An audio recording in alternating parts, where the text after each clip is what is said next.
Magandang hapon mga ka-idol. Eto na, kinuha na namin yung aming binabalik-balikan na binabahugan namin doon sa Abadilla. Ayun, ginawa na namin sila ng kulungan din eh. Ito ang kanilang kulungan. Kinulong muna namin sila pansamantala dito para sila ay dito na masanay. Ayun yung isa. Kulong doon sa loob. Yun. Diba? Ang ganda ng kanilang bahay. Meron pa silang papag. May papag pa sila dyan. Dadalawa na lang yung aming nakuha doon. Yung isa. Ayun siya. Napaka-cute pa naman. Asan na? Asan ka na, bebe? Asan ka na, muning? Ayun.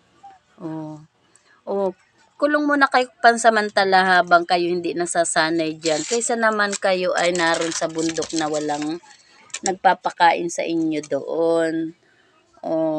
Dito kayo maalagaan kayo sa pagkain. Ayan, dalawa lang yung ikinulong namin dito dahil dalawa lang naman yung kinuha namin doon sa bundok. Ayan Yung isa kasi, tatlo kasi yung iniligaw na yan doon. Kaso yung isa, inahin pa naman siya. Yun ang hindi na namin doon nakita. Siguro, nanganak siya sa damo o sumampit. Sana naman ay may umampon at nanganak ay doon na sa umampon sa kanya para naman naalagaan sila ng pagkain. Dahil pagka hindi kung sa damo siya nanganak, ay nakakaawa naman lalo kapag uulan o kaya naman ay walang magpapakain sa kanila doon. Ay nakakaawa. Kaya ito, kahit sila ay nakakulong dito, at least ay may magpapakain sa kanila. Ayan Ayan, napaka-cute pa naman niya. Ayan, di naman namin siya pwedeng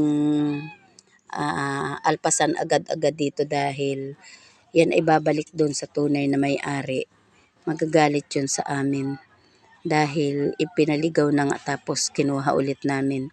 Kaya magagalit yung kapitbahay namin sa amin. Kaya ito, pansamantala muna namin siyang ikukulong din habang hindi sila nasasanay. Siguro nang kapag nasanay na sila dyan, sila ay kumbaga ay palayain namin dito sa kulungan na ito. Ay siguro naman hindi na sila babalik doon sa dati nilang amo. Ayan nagwawala na yung isa. Kawawa naman. Ayan.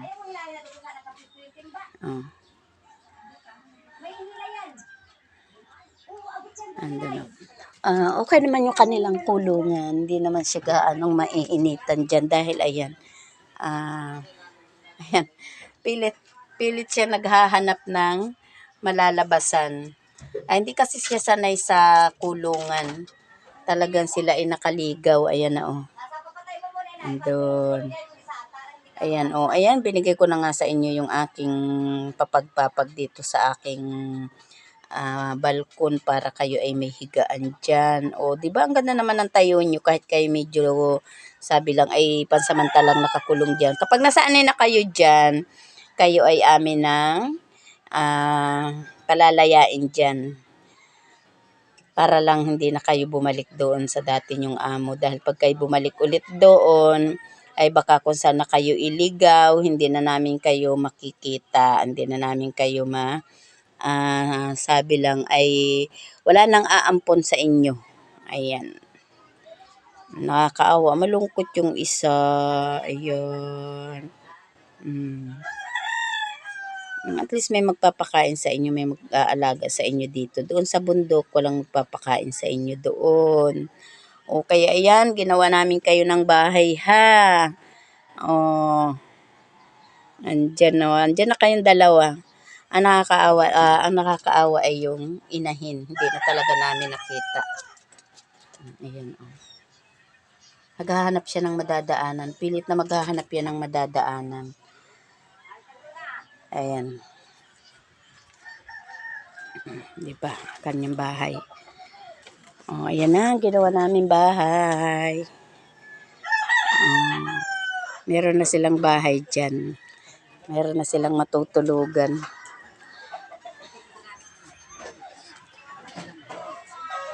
Ayan, kalapit lang naman namin 'yan. Kaya talagang siya ay maaalagaan naming mabuti diyan.